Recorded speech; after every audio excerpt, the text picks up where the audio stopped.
Salut tout le monde, voilà une nouvelle vidéo. Ça faisait un petit moment que j'en avais pas fait. Donc j'ai eu des petites remarques et des commentaires me disant mais en gros ça fait un petit moment que tu n'as pas fait. Donc je remercie ces gens parce que finalement c'est très bien. Vous me boostez un petit peu, hein. J'étais un petit peu sur autre chose, mais en même temps j'ai à cœur de continuer cette chaîne YouTube que j'ai créée il y a 2 ans. Tout simplement parce que je vois à quel point ça guide les gens qui me suivent, à quel point ça répond à certaines questions que vous pouvez vous poser et à quel point moi-même, ça m'aide aussi, ça me fait plaisir de partager. Car comme je dis souvent, quand on partage soi-même, eh bien, quand on enseigne, on apprend en même temps et c'est donnant-donnant, j'ai envie de dire.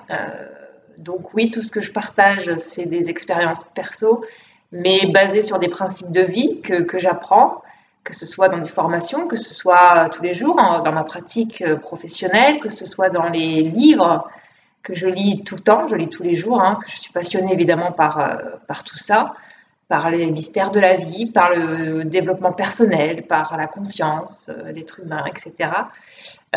C'est pour ça que j'ai créé donc cette chaîne il y a 2 ans. Enfin, vraiment, ça a été, j'ai envie de dire spontané, ça n'a pas été vraiment réfléchi. Si je commence à réfléchir, ben, je fais plus grand-chose, comme beaucoup, parce que quand on réfléchit trop, on va un petit peu écouter trop ses peurs, ses inquiétudes, etc. Donc des fois, je fais le plus souvent possible, en tout cas, je tente d'être plutôt spontanée et d'écouter cette petite voix intérieure. Et là, pour le coup, en l'occurrence, ça a été créer cette chaîne YouTube. Voilà, donc ça fait 2 ans que je le fais. J'essaie de me tenir un rythme d'une vidéo par mois. Bon, parfois je suis un peu en retard. Vous m'en voudrez pas. Voilà. Bref, pour cette nouvelle vidéo, j'avais vraiment envie de partager une réflexion que je me pose depuis un certain temps sur justement ce que je remarque dans mes recherches et en partageant avec les gens. Je remarque qu'il y a un peu deux mondes, deux paradigmes. C'est-à-dire qu'il y a donc le spirituel ou les gens qui se disent spirituels et les autres qui sont et qui se disent eux-mêmes cartésiens. Et en fait, ça me gêne un peu. Ça me gêne parce que je me rends compte vraiment, plus j'avance sur ce chemin, plus je me rends compte que l'un et l'autre sont tout à fait compatibles, voire même ensemble, entrelacés, et il n'y a aucune raison qu'on les sépare. Alors, je vais m'expliquer un petit peu. Le côté spirituel, c'est vrai que ça demande d'ouvrir son esprit, ça demande d'accepter des nouvelles idées, des nouvelles croyances sur un nouveau monde, sur des possibilités, en fin de compte, d'accepter l'invisible, parce que c'est ça, finalement, c'est le visible contre l'invisible. Et en fin de compte, on se rend compte, ouais, on peut dire ça comme ça, et bien que l'invisible est partout tout le temps. Donc on ne peut pas séparer le visible de l'invisible. Donc pour moi, séparer le spirituel du cartésien, il y a un truc qui ne colle pas, quoi. Donc je pense que si on va vraiment vers un nouveau monde, et ce qui est le cas, c'est-à-dire qu'il y a beaucoup de gens qui en ont ras-le-bol de l'ancien monde et de tous ces principes de vie basés sur l'ego, la séparation, sur le profit, sur tout ça, sur chacun pour soi. Beaucoup se réveillent, entre guillemets, pour s'opposer à tout ça et donc vont se tourner vers des livres, des vidéos, à la recherche d'autres choses, donc vers le courant spirituel, du coup, alors, pas religieux, spirituel. Et là, du coup, ils deviennent en opposition du cartésien. Et là, finalement, c'est comme si on sortait d'un monde pour aller dans un autre monde, mais au final, on est encore en séparation, on est encore séparés. L'idée, c'est quand même d'arriver à une unicité partout, être dans une unité, on pourrait dire ça, unicité, unité, plutôt que d'être toujours dans la séparation. Toi, c'est toi, moi, c'est moi.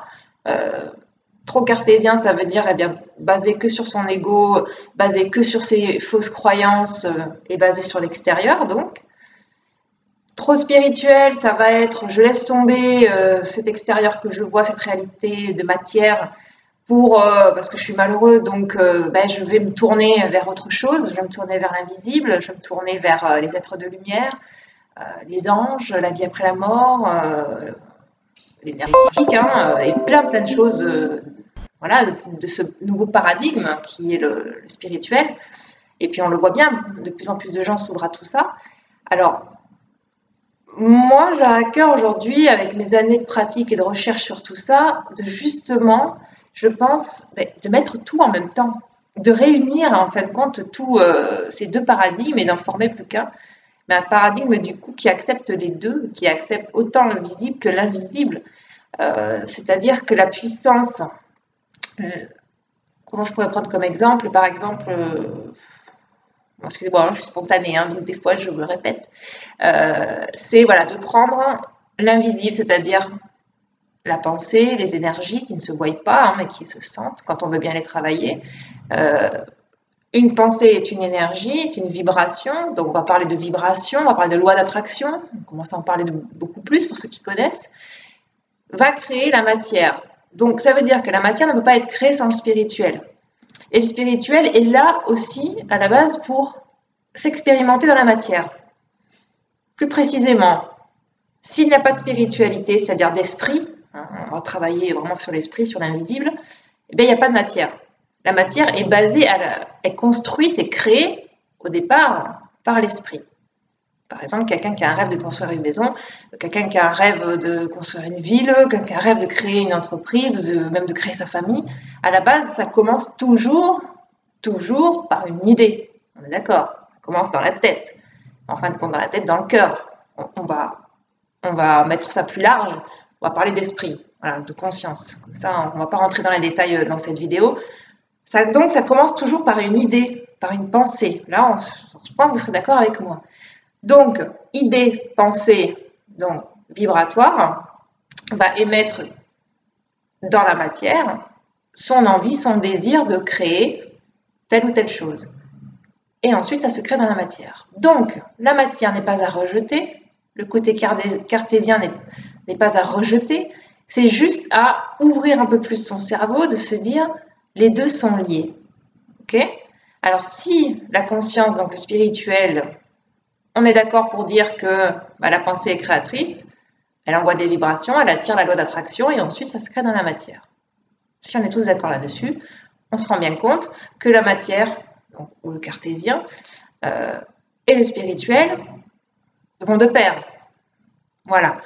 Alors après le cartésien, c'est juste que je lui demande un petit peu, je lui demande, s'il en a envie, hein, d'aller ouvrir son cerveau et de juste se demander comment se crée dans ma vie, en fait. Comment j'ai réussi à mettre sur place une maison, une famille, créer mon jardin, créer, je ne sais pas, son loisir ou quoi que ce soit. Et bien déjà qu'il se pose la question à savoir que ça a commencé par l'esprit. Donc l'esprit est à la base de tout.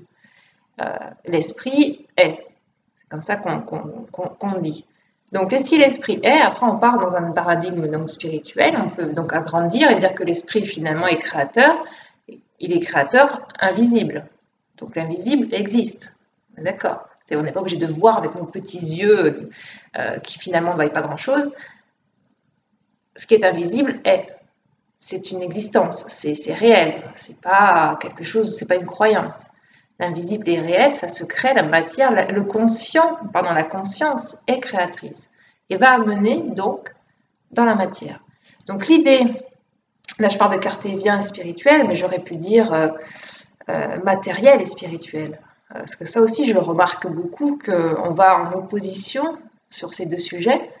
Et c'est regrettable, parce que quand vous écoutez des maîtres spirituels, des gourous, ça va être en gros, vous n'avez besoin de rien, laissez tomber la matière, laissez tomber l'argent, vous êtes un pur esprit. Alors, il y a du vrai là-dedans, parce qu'on est pur esprit, effectivement, hein, parce que grâce à notre esprit, on est. Voilà, et on crée, nous sommes des êtres créateurs. Mais il faut bien créer quelque chose, on crée dans la matière, donc on ne peut pas rejeter la matière. Il y a un truc qui est dissonant là-dedans. Donc l'idée, c'est quand même j'invite à la réflexion, en tout cas, moi j'impose rien, j'invite à la réflexion d'ouvrir beaucoup plus ceux, surtout qui sont spirituels et qui sont un petit peu, ou dans la découverte de ce monde-là, de ne pas rejeter l'autre monde. C'est-à-dire la matière, le matériel, on a besoin de cela. On est des êtres vivants qui ont besoin de confort minimum, qui ont besoin de faire des expériences dans la matière. Donc, ça veut dire qu'on a besoin de la matière, on a besoin de ce monde ici réel, concret, hein, vraiment visible. Et donc, on a besoin d'argent. Donc, moi, ça me fait bien rire quand même, gentiment, quand les spirituels vous disent l'argent, ça ne fait pas le bonheur, vous n'avez pas besoin d'argent, vous n'avez pas besoin de grand-chose, la consommation. Là, c'est des idées qui rejettent le matériel. Donc, on est de nouveau dans deux mondes séparés. Je ne pense pas, perso, que ce soit l'idéal dans l'unité. Parce qu'on recherche l'unité, hein, à la base, quand on est dans un travail de développement personnel, de développement spirituel, excusez-moi, il y avait une bruit derrière, eh bien, l'idée, justement, c'est parce qu'on souffre et qu'on en a marre de ce monde extérieur, on en a marre de tout ce mal-être, en tout cas, de tous ces problèmes divers et variés, donc on va aller se tourner vers autre chose, vers l'esprit. C'est ce qui est très bien, hein, parce que ça permet d'ouvrir vraiment, d'ouvrir la conscience. Mais après, à ce moment-là, pas faire l'erreur de rejeter un monde plutôt qu'un autre. L'idée, c'est plutôt d'aller marier les deux. Voilà, bon, c'est une réflexion perso, ça serait sympa que vous me disiez ce que vous en pensez. Et puis, voilà, j'espère que de votre côté, ben, votre chemin continue, hein, vous avancez vers plus de découvertes, plus de connaissances sur vous-même, qui vous êtes réellement. C'est le but aussi d'être ici sur Terre, c'est d'arriver à savoir qui nous sommes réellement et c'est pourquoi on est ici. D'arriver à sortir aussi de ces fausses croyances que j'ai dit tout à l'heure, d'ouvrir son esprit, de sortir de son ego. Enfin voilà, il y a plein de principes et de choses à mettre en place et à connaître. Vous pouvez voir pour ça mes autres vidéos. Je vous invite à le faire. Et puis si ça vous a interpellé, si vous a plu, n'hésitez pas à me partager vos commentaires et puis à partager cette vidéo. Voilà, je vous fais plein de bisous et puis je vous dis à très très vite. Ciao.